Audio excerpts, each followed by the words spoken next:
everybody, it's Romania Black, and we are on episode 15, or season 2, episode 2, of Natsume Yujin-cho, or Natsume's Book of Friends. I thought that last week was a really nice introduction to season 2. Despite the 480p, the animation was great, and we got to see Natsume getting back into the swing of things with giving the names back to the yokai. We saw this amazing angelic yokai that was maybe, awakening things in all of us. So, but I'm really excited to dive into season 2. I like the OP and ED a lot already. I do like the ED from season 1 a lot. It's just so nostalgic. So, but we have to move on. We have to move forward, right? So I'm really excited. I do have a comment that I want to talk about from back in episode 11. You can tell how far I'm watching ahead at this point.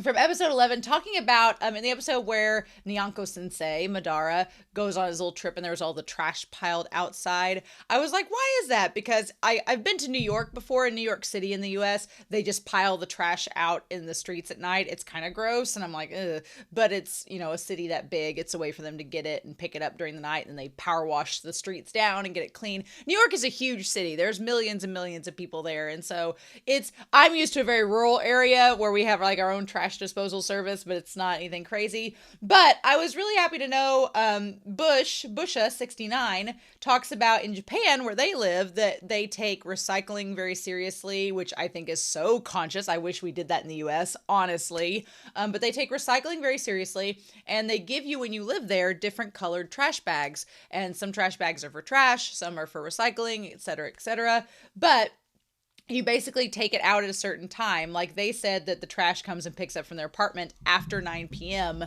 and between that time and early in the morning. But if you don't separate out your trash and recycling properly, they will leave it and then make you redo it before they come pick it back up again. And I'm like, that's so great. I wish we did that here, because that would be nice. It would encourage people to recycle and be more manageable of their trash. But, America.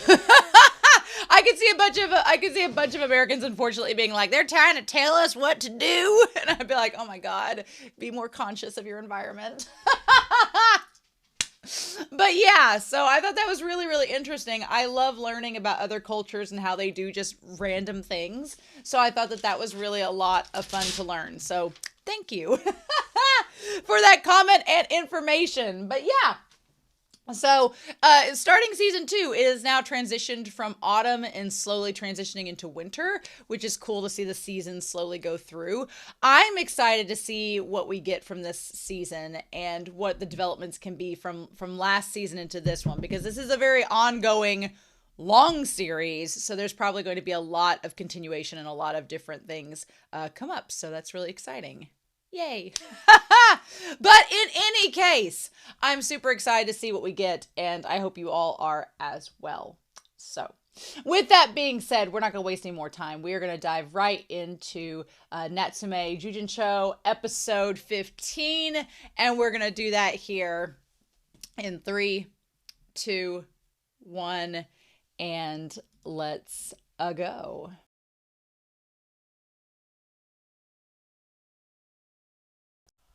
Oh my gosh. I don't know how this series manages to pull it off all in one episode, but somehow it manages to just it just pulls at your heartstrings and gives you these really sad, beautiful little short stories.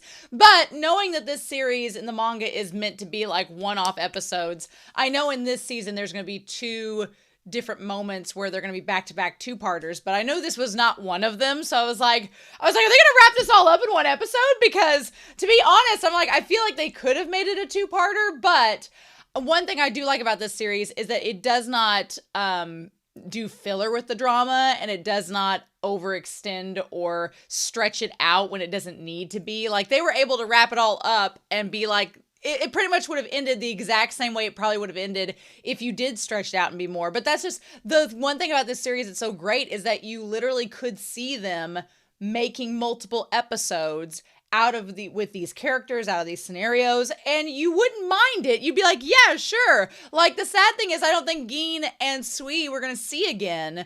And so it's like, oh, they were just such great one-off characters that I'm like, oh my gosh. So I want to look up real quick, Natsume season 2, Gin voice actor, Japanese. who did the voice actor for Geen. And it was, I just want to look real quick and find the voice actor. The voice actor is Eric Vale does the English dub, really? Okay, work. But Hiroyuki Yoshino, who else have they done? They've been a voice actor since 1996, which is crazy. Have they done anything else that I know? Because their voice was so beautiful. They were Haboku in Full Metal Alchemist. What other series have they been in that I've seen? A lot of these series that they've been in, I have not seen. So I'm like, oh, buddy. Have they been in any other new ones? They're in Bacano whenever I see that one. Other Ox and Soul Eater. Full Metal Alchemist Brotherhood. There's Solf. Is there any other roles that they've done that I would know immediately? They've been voice acting for a long time. But most of these series I have not seen. Oh, they're Kishiku in Yona of the Dawn. Okay. Anyone else? Oh, Present Mike! They're Present Mike in My Hero Academia. There we go. I was like, I know that voice. What have I heard him in? Oh, he's Present Mike. That's so crazy. And he's Mark Twain in Bungo Stray Dogs. Okay. Work.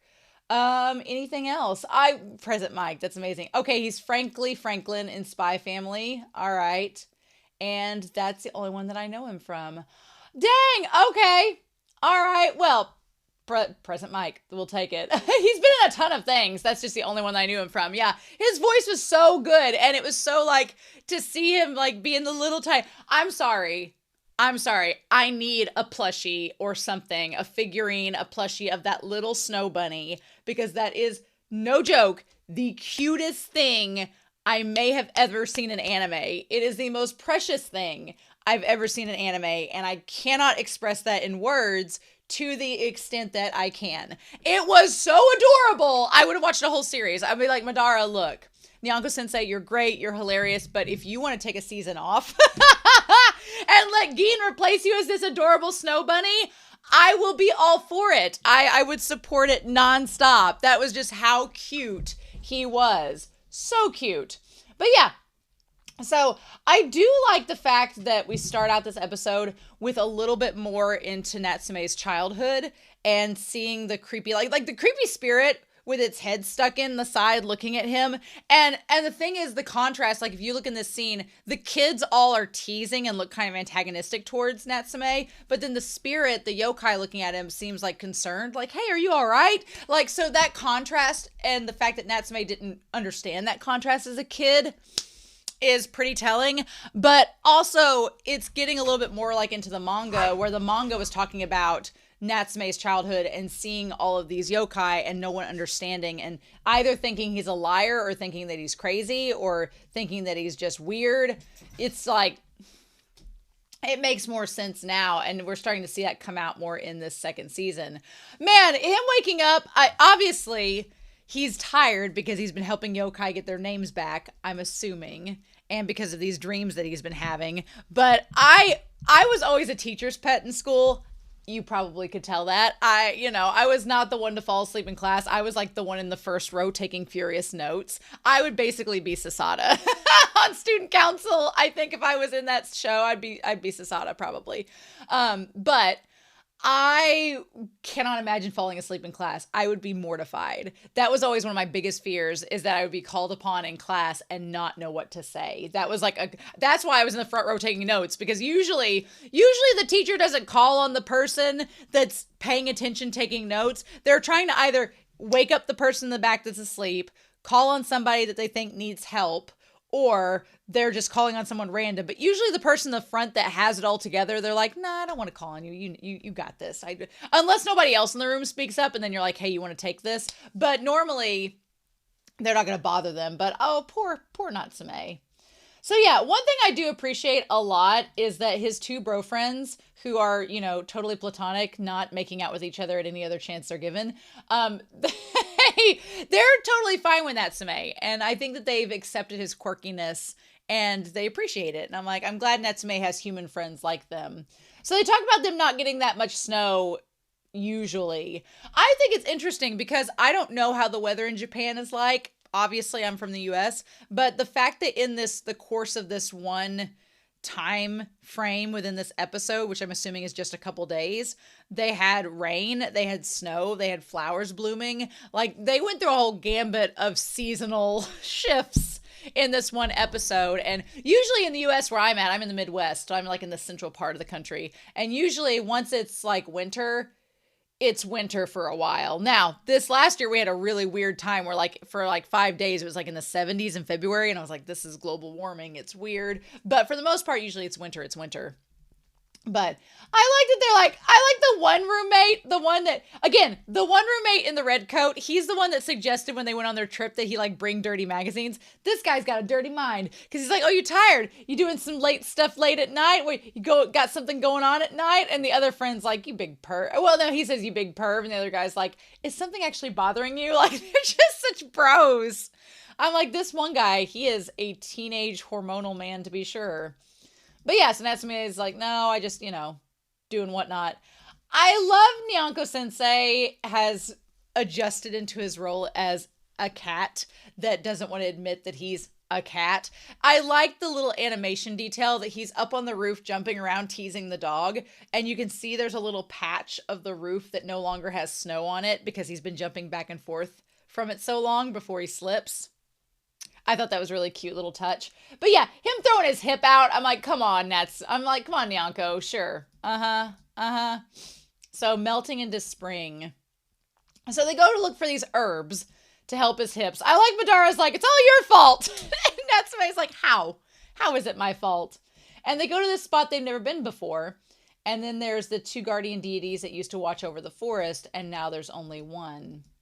So they get into this snowball fight. I like Natsume appreciates the beauty and serenity of the moment where he's like, wow, nobody's really been over here. Also, in hindsight, that's telling of the situation because Natsume points out that nobody's been there to see the shrine or to see the yokai. And that comes back later as the yokai saying, we were all alone. Nobody worshipped us anymore. Nobody came to see us anymore. And it's like, oh, it kind of like has some do-god flashbacks from season 1, which interestingly enough was the second episode of season 1. So I was like, oh, But yeah, and then Madara just messes it up by just making footprints everywhere. I'm like, you would. But yeah, so they have the snowball fight, which is absolutely hilarious. You can't have snow in any media without having a snowball fight. And I love that Madara and him just like, they're such catty friends.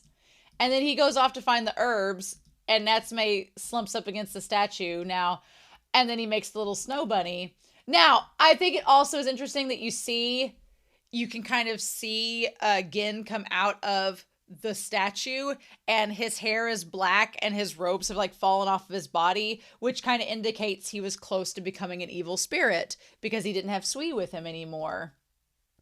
And yeah, and just how pale and thin he is.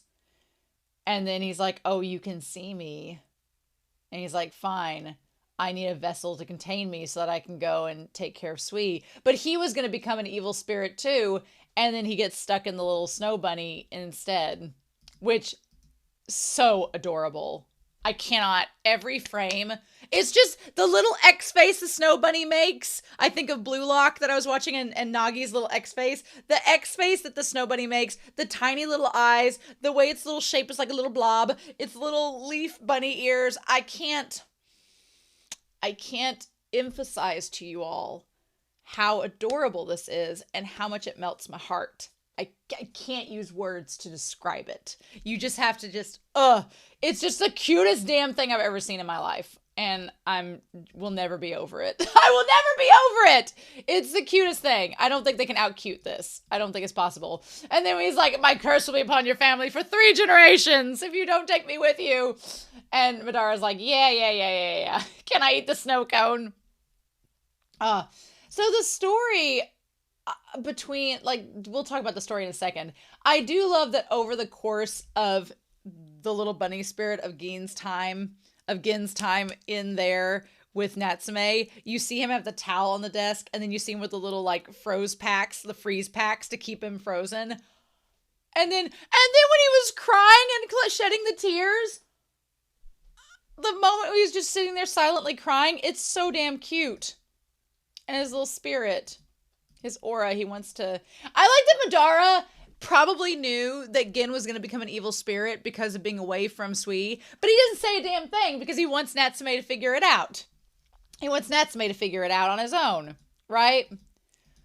Oh, but then they talk about the two of them. They did everything together. They watched over the rain, the lightning, the moon, and the flowers. I'm like, as soon as they are like facing one another, I'm like, these two statues, it's going to be a love story. And that they were separated, right?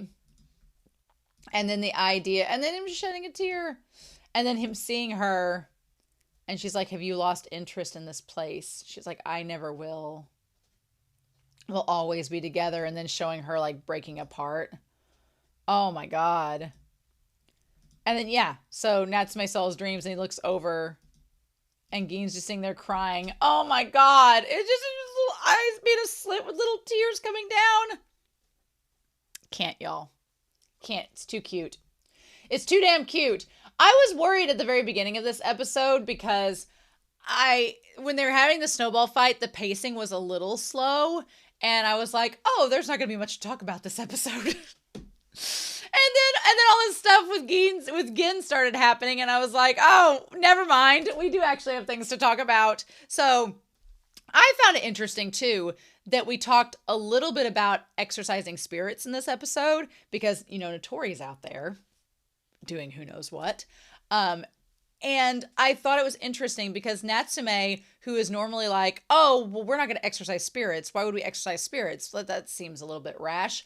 When Gin brings it up that they need to go exercise this tree spirit because it's harming the environment, Natsume kind of goes along with it. Now, whether Natsume would actually exercise a spirit or not, I don't know. But he does seem to acknowledge that they can't let the evil spirit go. So they at least need to go find it and try to take care of it. But whether or not Natsume is ever going to get to a point of exercising a spirit, that I think is going to be a big question because like here, he says, I have a lot of things that I want to protect here too. And it's like, So is Notori going to push Natsume in the future to the point of thinking about exercising a spirit? Is that going to be a thing? Is he going to have to use the Book of Friends to put, because that was brought up too in this entire episode. And I was like, oh, like there was a lot of things that could have happened that I'm like, oh, that's opening up doors to look at it possibly being explored in the future. And so, yeah.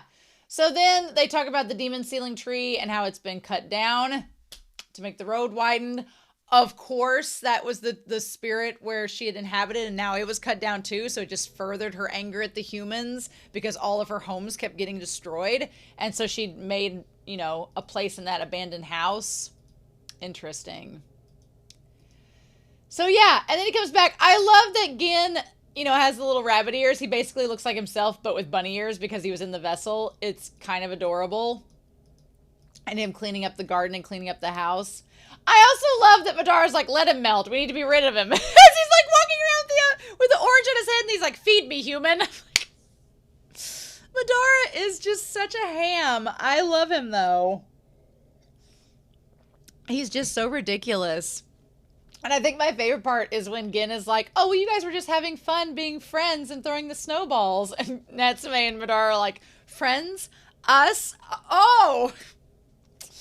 But yeah, but it's just showing how much their relationship is slowly changing. I just love the dream sequence of Madara and Natsume as they're like throwing snowballs like, ah, ha, ha, ha, ha, ha, when in reality it was like not like that at all. It's so funny. And Madara being like, I do not frolic in the snow. I'm noble. And he's like, how are you noble? Your hip was hurt. And then, of course, we have this great, fun little banter. And then Gin is like Debbie Downer from SNL. He's like, yeah, that reminded me of Sweet Too before the humans tragically took her existence. I'm like, no! It felt like a Debbie Downer from SNL moment where you're just like, oh, we're having this cute little moment. But yes, the angst and trauma. Forgot about that one. And so the demon ceiling tree was cut down, but they found out where it was. So they're like, let's go see it. And I just love the scenery of Natsume Yujin-cho. I love the idea of them walking this path, going like from place to place. It reminds me, honestly, I think the only other series I've felt this like feeling of traveling within is probably Mob Psycho 100. In Mob Psycho 100, because it's a very, well, it's for the most part a very realistic anime. There is that concept of distance, and I would say Mob Psycho 100 and Run with the Wind are probably the two other anime aside from Natsume Yujin-cho that really use setting as a means of storytelling, because setting is such a crucial part of the environment that in fact impacts the storytelling, impacts the characters, like their feelings and motivations. It's a really big part of it, even when it doesn't seem like it. I feel like Natsume Yujin-cho, Mob Psycho 100, and Run with the Wind are three series that you can just watch for the environmental ambiance that are around it and appreciate it. So yeah, I would say they're my top three anyway that I think of when I think of setting. But yeah. And so they talk about how the humans who seem to make selfish wishes, Sui and Gin, didn't really care for them. But a long time ago, we heard a human say that if you saw a tricolored rainbow, your wish would come true. And the idea of the tricolored rainbow, at first I was like, is that a special kind of rainbow? But it's really like the red, blue, and yellow one. And then, of course, you get the secondary colors kind of mixed in there. But yeah. Also, you can tell it's from a while ago because of the way that the people are dressed. And I like the idea that Sui is like, oh, well, that's so silly. A tricolored rainbow granting your wishes. Ha, ha, ha. But then when she saw a rainbow, her voice would be sad and she would note it wasn't tricolored. So it's like she laughed at them in their folly, but then part of her was like wanting it to secretly be true, which is just... I also like the idea of Gin's hair being like straight and her hair being super wavy. They're just, I live for like Romeo and Juliet and tragic star-crossed lover stories. So for them, it was like, I was really on board with their characters from the start. And she's like, I wonder if their wishes came true. And so they ask about the person that destroyed Sui. And then he's like, oh, well, actually, the whole story is... And then we get to this house. I like the idea of focusing on the clock that's broken, like they're running out of time, and kind of the symbolism with that, and the stale air, and then that's when she like comes out as this evil spirit. The animation, by the way, has, even though it's in 480p, can't do much about that, but it has improved. Like, there was a lot of animation with the yokai in this episode that I was like, oh, that's a notch above season 1. That's cool. I like seeing the slow and steady progression with it. It's really cool. By the time we get to season 7, I'm going to be like, what? Probably. And to see the quality changing. But yeah, our poor little bunny. I like Madara just sitting there like ready to go against Sui when she's like in the dark evil mode. I thought that was a really cute little shot. Then we have Fat Madara for the mid-credits. I like that we get a different ice pack with the towel for Gin in this point. So they're like, we were a pair, and we would purify the forest and exorcise evil energy. But because of the poor harvest, the humans came and begged us to make their land fertile. I very much got, in this episode, at this part, I very much got Heaven Official's Blessing flashbacks. I'm not going to spoil anything really with the series, but you should watch it. And you should read the books. They're great. But in that series, there is a deity, and they kind of make a point of saying that certain deities can only do certain things. And a lot of times the humans would ask for requests that were beyond their means. And so they couldn't live up to their expectations. And so there's a whole storyline about how people expect stuff of you that is out of your control, but then it affects how they think of you, and it affects your perception and your power. And so it's a whole discussion. But I thought I was reminded of that thinking about how these farmers wanted these two deities to help like make their land fertile, and they're like, that's not our job. We can't do that. And they even tried to like take part of their soul to help make the land fertile, and it still didn't work. They're like, we're just here to purify evil energy. We can't really help you with your crops. And it's so sad because they had literally no way of communicating that. And it's so interesting because it seems almost like the humans in that area sort of forgot what the whole point of those deities were, and they just were like just randomly worshiping in them and asking things of them that they couldn't grant. And I'm like, is this kind of a commentary in the moment? But it just makes it so sad because they literally couldn't do anything. And then the mob comes and they literally dug up Sui's statue and chucked it over a cliff. And I'm like, oh my God. And then she just broke apart. And of course, She who had spent all these years trying to like wish them happiness and hoping their wishes come true and protecting them, to be betrayed like that and just completely, utterly destroyed. Of course she would come back as an evil spirit. Of course she would. And then leaving Gin alone and him becoming an evil spirit because of it too. It's just so sad, and you get it. It makes perfect sense. But yeah, like the animation of her becoming Rayquaza, the Pokemon Rayquaza, like just coming out and bursting and attacking them. Yeah. And then they sealed her within the tree. So that's how she ended up in the tree before it was chopped down. And she was released again. And he's like, the least I can do is end her existence as an evil spirit. And he's like, but that's probably going to destroy him too. And I'm sorry, but this series, like, it guts me whenever the characters, like, start to cry and just he full on sobs. Oh, my heart. It was like, broken. And I was bracing myself for the worst. I was like, oh, is this going to end badly? But I'm like, okay, good. No, Natsume Yujin-cho isn't going to end badly for us. But I was concerned there for a second. I was like, oh, this could get a little bit dark. Darker than it already is. And so then Natsume is just sitting there like, well, what do I do? I love the idea of Natsume walking back and forth at school. His friends are talking about magazines, trading cards, video games. Natsume is like, how do I keep this soul from destroying itself and getting back together reunited with its soulmate? How do I do? He's out here solving some crises. And these two friends are like, hey, did you get that latest issue of Shonen Jump? And he's like, hold on, I got to help somebody pass on to the afterlife.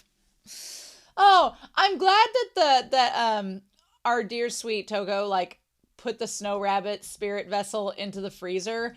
Okay, when we saw the two of them together, I really thought that they were going to take the little snow bunny that was the tiny one and they were going to try to put Sui's spirit into it and the two of them would just exist on as snow bunnies, but it's like that was never going to happen because they eventually were going to melt at some point. So it wasn't going to be a thing, but I had high hopes for a hot second. I was like, oh, that'll work. And then it just adds to the angst because the little ice bunny beside him melts, furthering the fact that he's alone. And I was like, oh. Also, real quick, I'll make note, there seems to be like maybe 2 product placements in this little scene with the freezer. There's like the one blue ice cream bar that I can't read. It's in Japanese. And then there's like Lady Payden or Lady Palden, the ice cream beside it. And just some cute product placement. But yeah. And then I do like Madara like snuggling up under Natsume's blanket and like getting all cozy there. He's not fooling anyone. He thinks he's fooling people, but he's fooling no one. But then yeah, the little snow bunny melting. Of course that would contribute to him being in a bad mood because he's all by himself. So yeah, the yokai scene where Natsume's out asking the yokai for help and the forest around the tree that was cut down is slowly dying. I thought the animation around this giant head that kind of looked like Hinaway for a second, I was like, is this Hinaway? And then I was like, oh no, it's just another geisha looking yokai that's like got this giant head being like, no, I don't know where she could be. Crazy. We start her, we see another one, another spirit that like looks like has a little, it reminds me of Pokemon, has like the little tint and has like a little yokai on top of it sitting there. That's super cute. Madara is under the baseboards asking these little frog yokai that look like they're from a Nickelodeon special. And then of course, the 2 from season 1 are easily persuaded with cookies.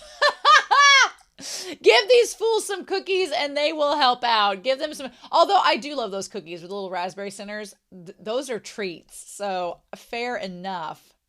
I do like the idea that this rain season comes in to break up the snow, that they suddenly get rain and then snow and then spring again. But when he says that Sui herself was behind it, it made me think of how the farmers didn't have any rain. And then all of a sudden here comes all of this rain. So it's kind of twofold. It could be her sadness at what's going on and her sadness at her unresting spirit.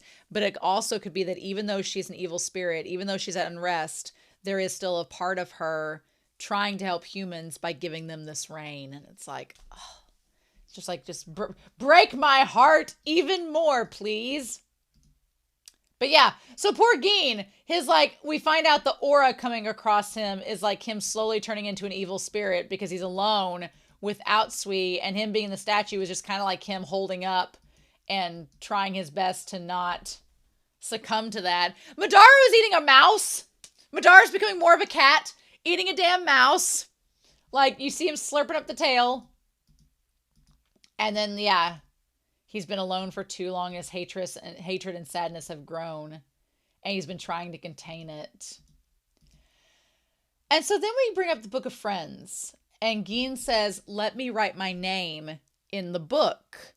And Natsume is like, well, on the one hand, yeah, that would contain you and it could possibly contain your emotions, but I don't want to control you or take your name from you. And then he says, no, I want you to burn it. And it's like, oh shit. He's like, I want you to kill me, like destroy me so that I don't become an evil spirit like her. And I'm like, oh no, let's not do that. So the crazy thing is this is bringing up something that I think might be foreshadowing.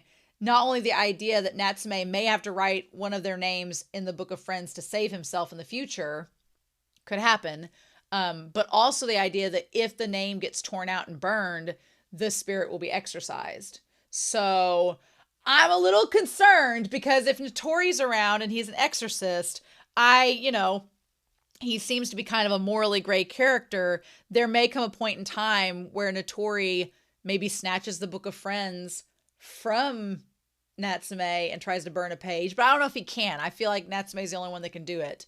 But there may come a time and place where the burning of a page might be either needed or something that happens, and Natsume is going to have to deal with that. So, but it being brought up here, even though it doesn't happen, is like,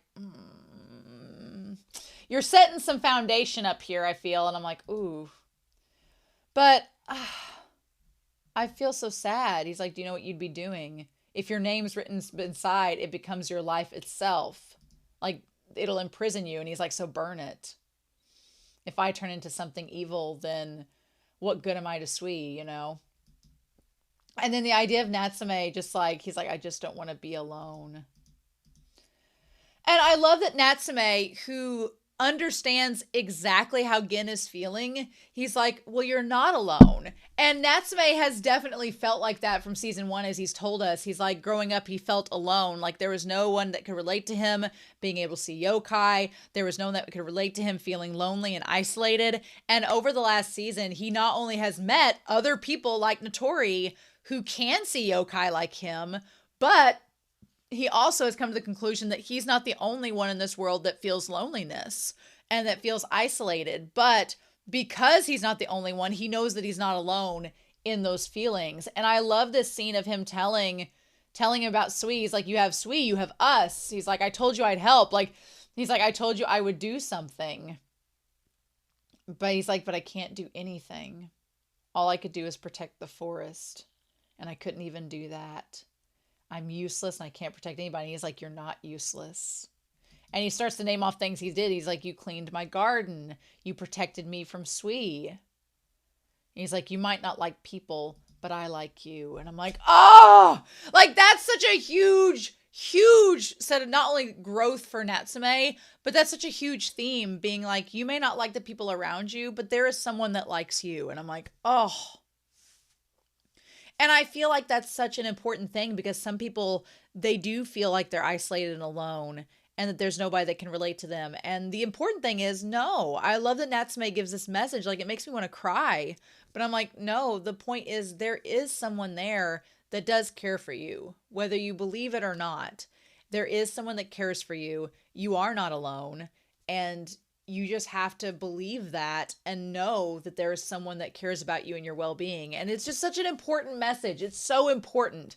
And I love that Natsume is not only the one to tell Gin about it, but that Natsume believes it. He's not just saying it to spare Gin or to save him. He genuinely believes that that's true.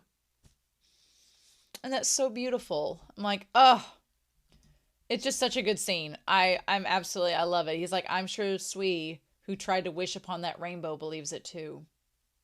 And that's why we have to try to help her. And then he just sobs, and it's like the saddest thing. And I love Madara's just quietly watching. Madara's just observing, just quietly watching and seeing what Natsume is doing. Madara is so interesting. And just him looking. But yeah, him just sitting there crying and Natsume hugging him. Oh, it's the saddest thing in the world. Like, it just breaks my heart.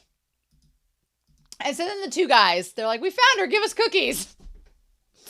I love them. They're so good. So give us a cookie, please. And so they go find her. And yeah, Gin is slowly starting to melt. He's lighter than he was. But if he melts without reaching Sui, he'll be alone. And he's like, I don't want him to end up that way. I also love the theme of Sui and Natsume grabbing a hold of her and the evil and negativity within her manifesting into heat. I love this concept of she's so hot to the touch, but she feels inside so cold. Which is such a great, like, usually you see in stories where characters that are antagonistic or have all these negative, evil emotions, they're raging with this burning fire, but yet inside their soul, they're cold and empty and like a husk. Like, it's a great contrast. And so she's kind of embodying that. And I love that Natsume's like, no, I'm not letting go, Madara. I'm going to hold on to her until we can do something. And then I like that Madara's like, no, you're going to get hurt. And for all his talk, for all Madara's talk about how I'll let you die and then take the Book of Friends, Madara is just about to step in and save him because he doesn't want Natsume hurt. And then he sees Sui's memories. And she's like, I'm not cold when I'm with you. And I'm like, it's the most cliche thing, but it's so heartwarming in this moment. I'm like, yes. And so then, yeah, he's about... I just love the animation in this scene is really good too, of Natsume holding her, the way it's drawn. It's really, really well done. And then the animation of Gin tackling her to the ground is so good too. And then him holding her down, being like, let's go home together. And someday when your heart has healed, we'll wait for the rainbow together once more. I love her eyes just slowly changing back. And him saying, I was happy too, Sui. Because you were with me. And him hugging her and everything, and them just like slowly... I want them to go back to the statue together and be and cohabitate in the statue together. I need that. That's such a good moment. It's so cute. Oh. And Gin-sama. I almost feel like Natsume's like, should we be watching this? Because it's like him like straddling her and hugging her. It's so romantic. It's so damn romantic. And her, like, when you see it, like his spirit has like the blue undertones. Hers have the red undertones. It's so good. Yep. And them just going off together. I love it. I wonder if they'll be able to get back. And then Madara's like, they'll be fine. Yokai aren't as wimpy weaklings like you think they are. And he's like, well, I'm not as good as handling farewells as you think I am. Yeah, Natsume's not good with goodbyes. And I love the idea that he ends up being like, I want to treasure the things that I feel are worth I want to cherish the things I feel are worth treasuring. Our boy has come so far in the course of this season so far. And we're just now starting season 2.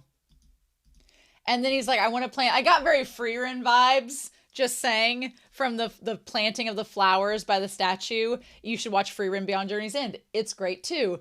But the idea of like planting flowers as a source of happiness. And I'm sure that the yokai will love them as well. Oh, because flowers speak of the coming of spring. I love the idea of flowers speaking of the coming of spring, like all this, again, the cold of winter melting away and letting the warmth in. Like that's so symbolic in this episode, and it's so good. So the flower that blooms, those are pansies. They're viola hybrids. I like pansies are pretty let me see here. What about pansies? They're one of the most popular flowers. They are early spring wonders and are spectacular bloomers. They're easy to grow. Yeah, I was going to say, I'm all about pansies because I don't have a green thumb and they're very easy to maintain. You just don't have to overwater them. Yep. So, and they're pretty common, but they come in all these different colors. But I kind of like that too as a representation because one, it makes sense in the story because they're cheap flowers. So Natsume, who is a high school student, is like, what can I afford? pansies. 2, they're easy to grow and easy to bloom. And I love that symbolism of that because it's not like some rare flower or exotic flower. It's the idea that no, you're not alone. Love is easy to cultivate, and finding warmth and spring and happiness is not as hard as you think it is. If you just let that warmth into you, it will grow. And I love that symbolism and that message. It's so good. Love it. Love it. So yes. This episode was so sweet. The rabbit, done. So cute. I can't. It's adorable. What else can we say? I'm in love. So yeah. I really like this episode a lot. Those two, again, giving us these characters that are instantly like, I want to see them more. Like, mangaka. How? So I'm excited to hear your thoughts down below, but I hope you all have a wonderful week. Please stay safe, take care, and yeah, I'll be back very soon with more Natsume Yujin-cho.